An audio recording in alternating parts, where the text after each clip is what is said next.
Buddy and Earl by Maureen Fergus. It was a rainy afternoon. Buddy was feeling bored and a little lonely. Suddenly, Meredith ran into the living room carrying a mysterious box. Meredith put the box on the floor. "Stay, Buddy," she said. "I'll be right back." Buddy concentrated hard on staying. Then he got an itch. By the time he'd finished scratching it, he'd forgotten all about staying. He trotted over and peered into the box. Inside, there was a strange-looking thing. Buddy stared at the thing. He wondered what it was. He sniffed and sniffed. "Maybe I should lick it," he thought. "Maybe not." All at once, the thing began to snuffle and hiss and make funny popping sounds. "It's alive," thought Buddy. "How exciting!" "Hello," cried Buddy. "My name is Buddy." "Hello," said the thing in a muffled voice. "My name is Earl." "I see," said Buddy. "And what are you, Earl?" "I'm a race car," said Earl. Buddy studied Earl carefully. Then he said, "You do not have a steering wheel. You do not have wheels. I do not think you are a race car, Earl." "You're right," said Earl. "I'm not a race car. I'm a giraffe." Buddy thought about this. Then he said, "I'm pretty sure that giraffes have long, graceful necks, Earl. As far as I can tell, you have no neck at all." "Good point," said Earl. "I'm not a giraffe. I'm a sea urchin."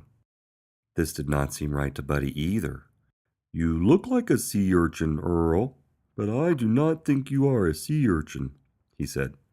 "You see, sea urchins are underwater creatures, and the living room is not underwater." "There's obviously no fooling you, Buddy," said Earl. "So I'm going to tell you the truth." Slowly, Earl changed from a tight ball of prickles into a flattish, prickly thing with a face.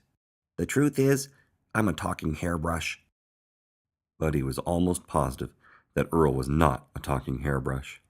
Before he could give voice to his doubts, however, Earl said, "And what are you, Buddy? Wait, don't tell me. Let me guess." Earl examined Buddy from top to bottom. "You are very tall," said Earl. "Are you a skyscraper?" "No," said Buddy. Earl examined Buddy from side to side. "You look very strong," said Earl. "Are you a rhinoceros?" "No," said Buddy. Earl examined Buddy from front to back. "You're funny with big ears and a long tail," said Earl. "Are you a mouse?" "No," said Buddy. "I was joking," said Earl. "I know you're not a mouse. You're a pirate, just like me." "I am?" said Buddy. "Yes, and that is our pirate ship," said Earl. "That is not a pirate ship," said Buddy. "That is a couch." "All hands on deck," bellowed Earl. "I am not allowed on the couch," said Buddy. "Pirates can do whatever they want," said Earl. "So help me out of this box, quick, before the sharks get me." Buddy did not want the sharks to get Earl, so he helped him out of the box. Earl climbed aboard the pirate ship. Buddy jumped up after him. "Oh no," said Earl. "We're heading into a storm." "Oh no," said Buddy. "Can you hear the wind howling, Buddy?" cried Earl. "I can hear it, Earl," cried Buddy. "Can you feel the waves crashing down on us, Buddy?" shouted Earl. "I can feel them, Earl," shouted Buddy. Suddenly, Earl lurched sideways. "Oh no," he gasped. "We've hit a reef." "Oh no," gasped Buddy. "What's a reef?" "We're sinking fast, Buddy," shouted Earl. "Quick, jump onto the lifeboat." "That is not a lifeboat," shouted Buddy. "That is a coffee table." "Jump!" roared Earl. Buddy jumped. Just then, Mom walked into the room. Buddy tried to look innocent as he slid along the deck of the lifeboat and toppled to the floor at her feet. "What is going on in here?" cried Mom. "Don't panic, we're both fine," said Earl.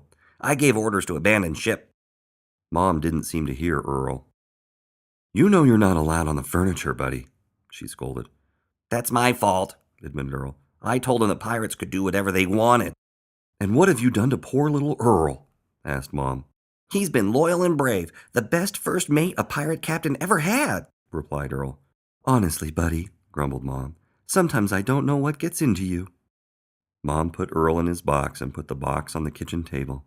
Then she went looking for Meredith.